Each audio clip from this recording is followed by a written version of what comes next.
Assalamualaikum warahmatullahi wabarakatuh. Perkenalkan, kami dari kelompok Harmoni Sosial.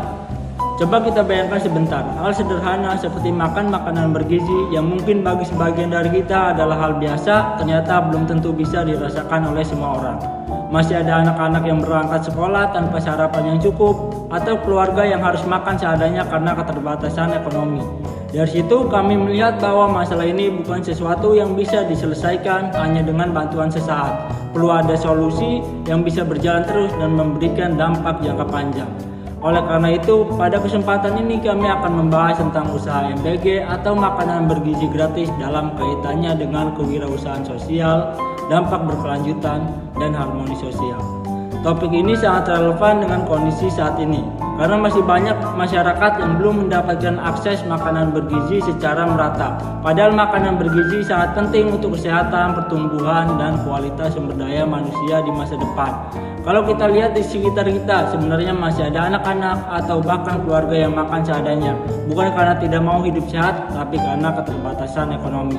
Oleh karena itu, diperlukan solusi yang tidak hanya bersifat bantuan sementara, tapi juga keberlanjutan, salah satunya adalah melalui pendekatan kewirausahaan sosial.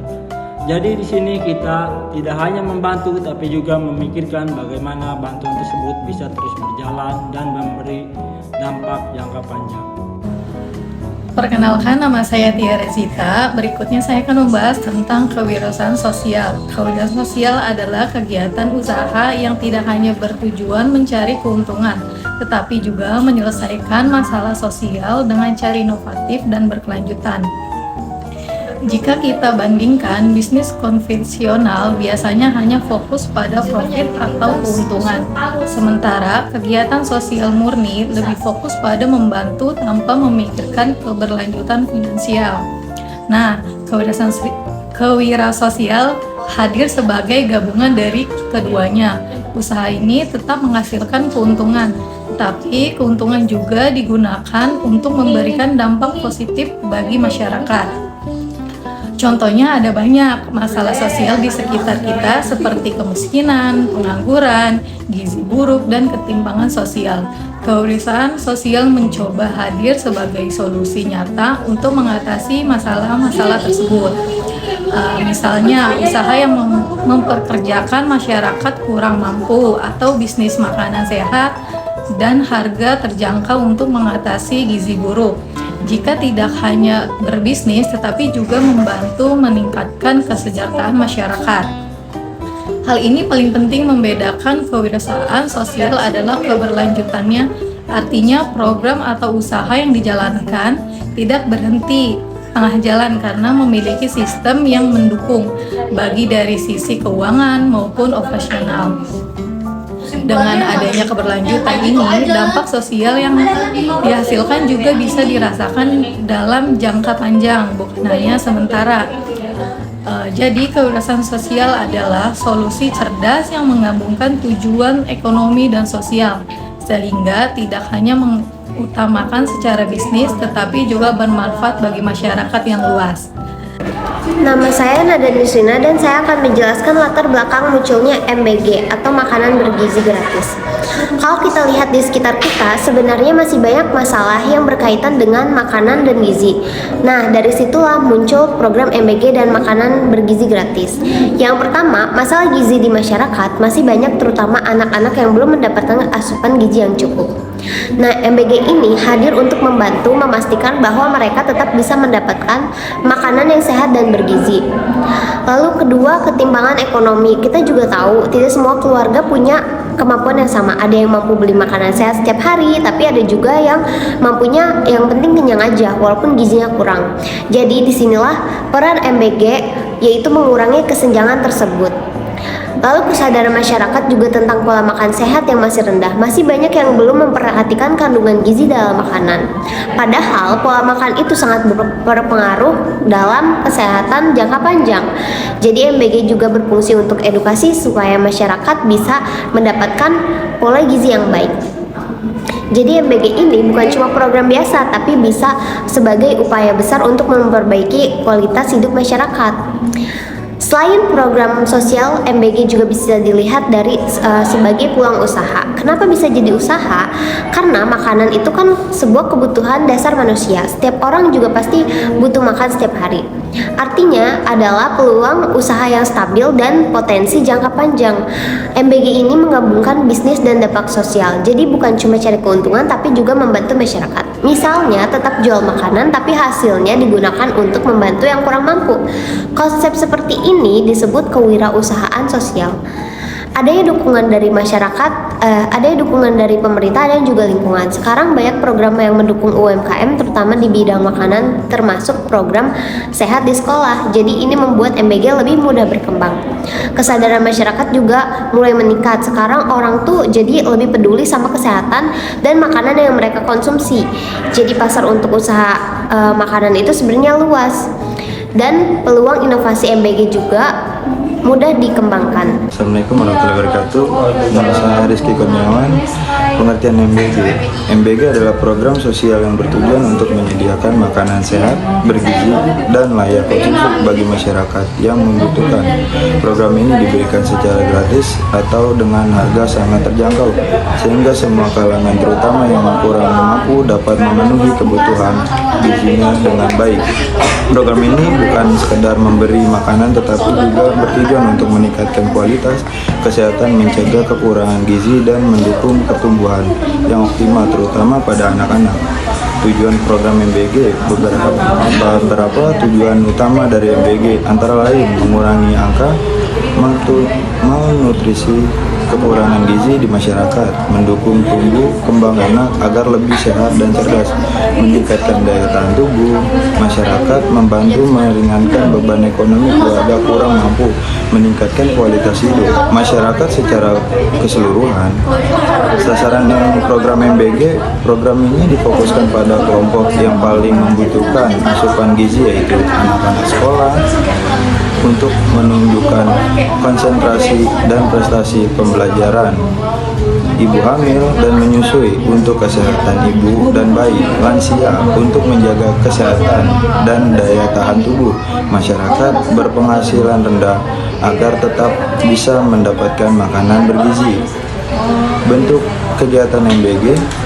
Pelaksanaan program MBG bisa dilakukan dalam berbagai bentuk seperti program makanan siang gratis di sekolah, memberikan makanan gizi kepada siswa setiap hari sekolah, dapur umum masyarakat, menyediakan makanan bagi warga sekitar terutama saat kondisi darurat atau ekonomi sulit, komunitas berbagai makanan, kegiatan sosial dari relevan atau organisasi yang membagikan makanan kepada yang membutuhkan.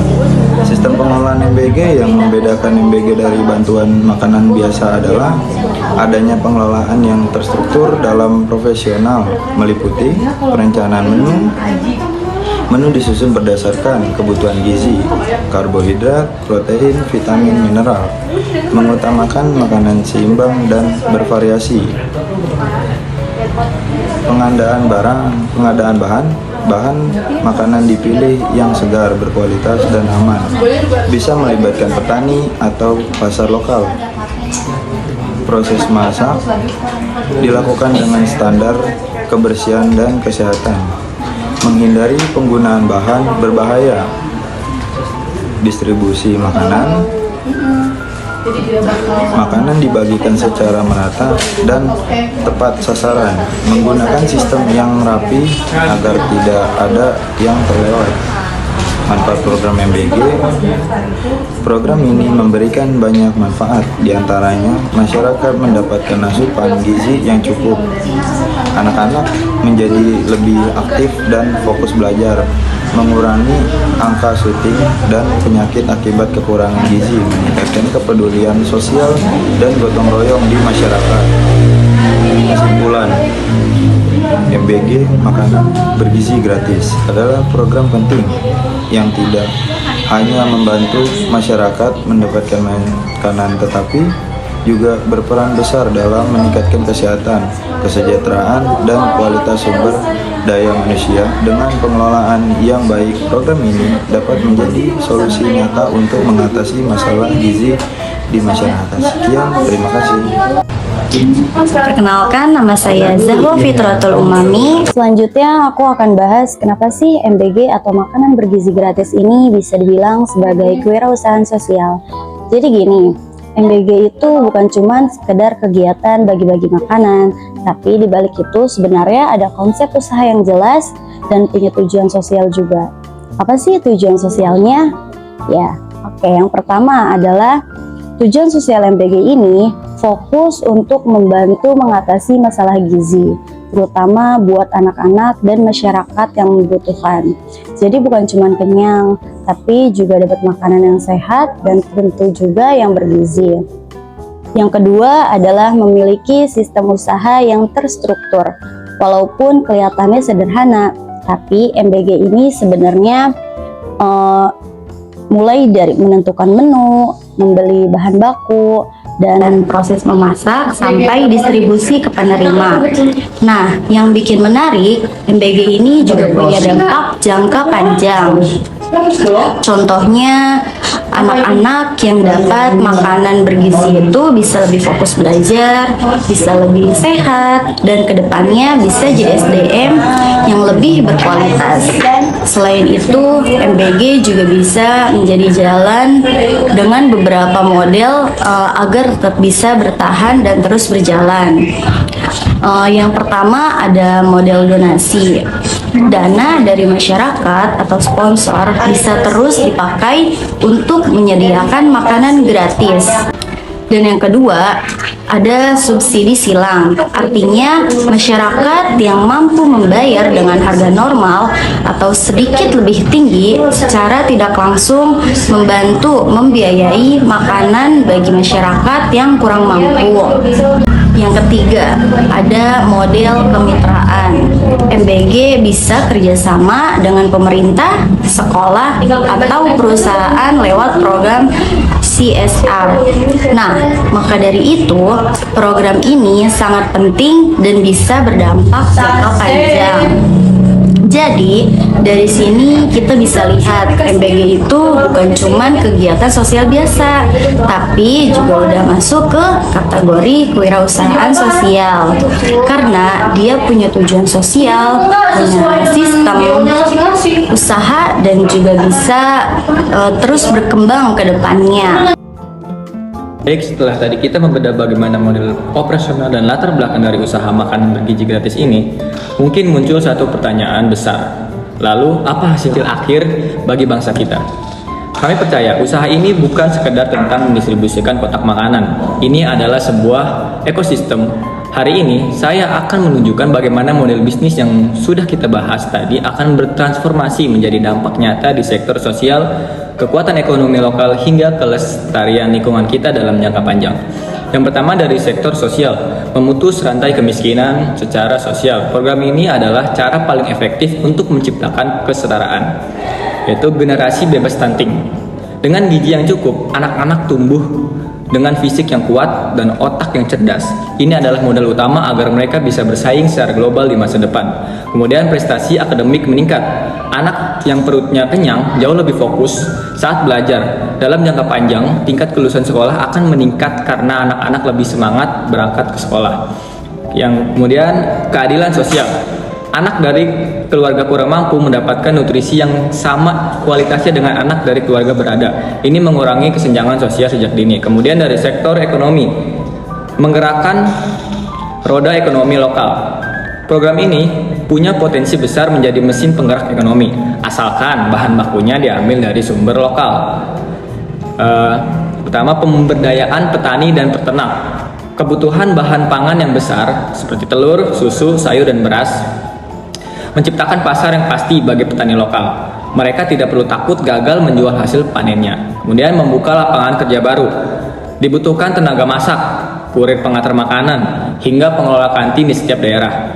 Ini akan menyerap banyak tenaga kerja di tingkat desa. Penghematan biaya kesehatan. Di masa depan, pemerintah bisa menghemat triliunan rupiah karena masyarakatnya lebih sehat dan jarang terkena penyakit kronis yang diakibatkan oleh gizi buruk di masa kecil. Kemudian di sektor yang ketiga adalah sektor lingkungan. Pola makan yang bertanggung jawab. Sektor ini sering terlupakan. Padahal sangat krusial agar program ini tidak merusak bumi. Yang pertama, sistem pangan lokal. Jika makanan diambil dari petani terdekat, jejak karbon dan transformasi pengiriman akan jauh lebih rendah dibandingkan mengirim bahan makanan antar pulau atau impor. Kemudian, edukasi pengurangan sampah. Program ini bisa menjadi sarana edukasi bagi siswa untuk menggunakan wadah makanan yang bisa dipakai ulang dan membiasakan budaya habiskan makanmu untuk mencegah food waste. Kemudian, pertanian berkelanjutan.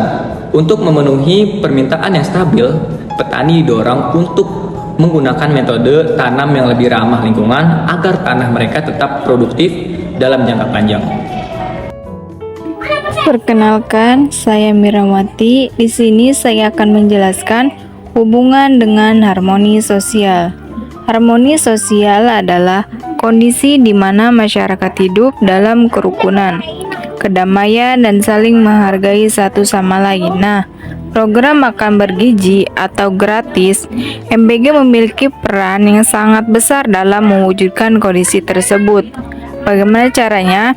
Pertama, mengurangi kesenjangan sosial ketika semua lapisan masyarakat, baik yang mampu maupun yang kurang mampu, memiliki akses yang sama untuk mendapatkan makanan yang bergizi, maka perbedaan status sosial menjadi tidak terlalu terasa. Tidak ada lagi sekat yang tegas antara yang kaya dan miskin di atas meja makan. Ini menciptakan kesetaraan yang sangat penting bagi keharmonisan. Kedua, meningkatkan kepedulian sosial. Program ini menyadarkan kita bahwa di sekitar kita masih ada saudara kita yang membutuhkan. Ketika seseorang terlibat dalam MBG, baik sebagai penyumbang maupun relawan, rasa kepedulian akan tumbuh semakin kuat. Mereka tidak lagi hanya memikirkan diri sendiri, tapi juga memikirkan kesejahteraan orang lain. Ketiga, membangun semangat gotong royong.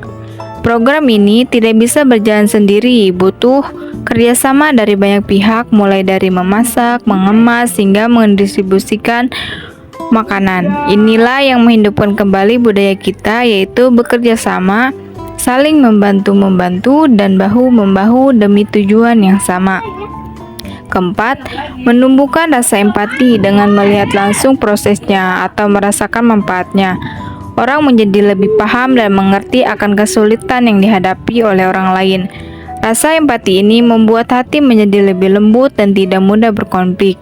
Dan yang kelima, membangun kepercayaan sosial.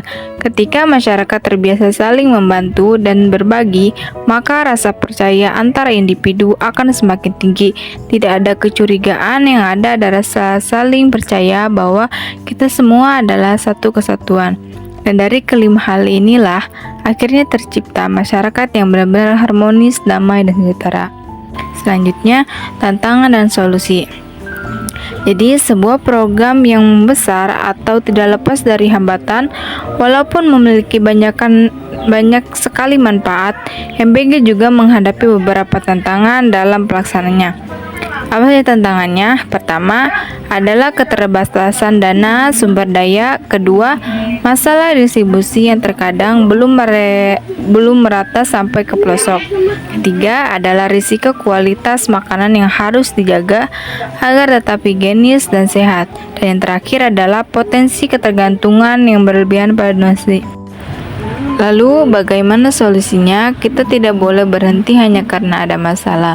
Oleh karena itu diperlukan langkah konkret seperti mengembangkan model bisnis yang berkelanjutan, sehingga program ini tidak hanya mengandalkan sumbangan sesaat, tapi bisa berdiri sendiri.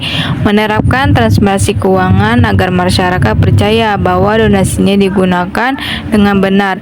Membangun kerjasama yang luas dengan pemerintah, swasta, dan komunitas, serta memanfaatkan teknologi digital untuk mempermudah pengolahan data dan distribusi. Dengan mengatasi tantangan ini melalui solusi yang tepat, saya yakin program makanan bergizi gratis bisa terus berkembang semakin kuat dengan memberikan manfaat yang maksimal bagi kita semua. Sebagai kesimpulan, usaha MBG merupakan contoh nyata kewirausahaan sosial yang mampu menyelesaikan masalah gizi, memberikan dampak berkelanjutan, menciptakan harmoni sosial. Harapannya program seperti ini dapat terus dikembangkan dan melibatkan lebih banyak masyarakat. Kami juga melihat bahwa usaha seperti ini bukan hanya soal bantuan, tetapi tentang bagaimana kita bisa saling peduli dan berkontribusi sesuai kemampuan masing-masing sekecil apapun itu. Karena pada akhirnya keberhasilan sebuah bangsa tidak hanya dilihat dari ekonomi, tetapi juga dari kepedulian sosial dan kualitas hidup masyarakatnya. Dan mungkin perubahan besar itu tidak selalu dimulai dari hal yang besar, tapi justru dari langkah kecil yang dilakukan bersama. Kalau bukan kita yang mulai peduli, lalu siapa lagi? Dan kalau bukan sekarang, kapan lagi? Semoga apa yang kami sampaikan bisa memberikan gambaran dan juga sedikit inspirasi bagi kita semua. Terima kasih. Wassalamualaikum warahmatullahi wabarakatuh.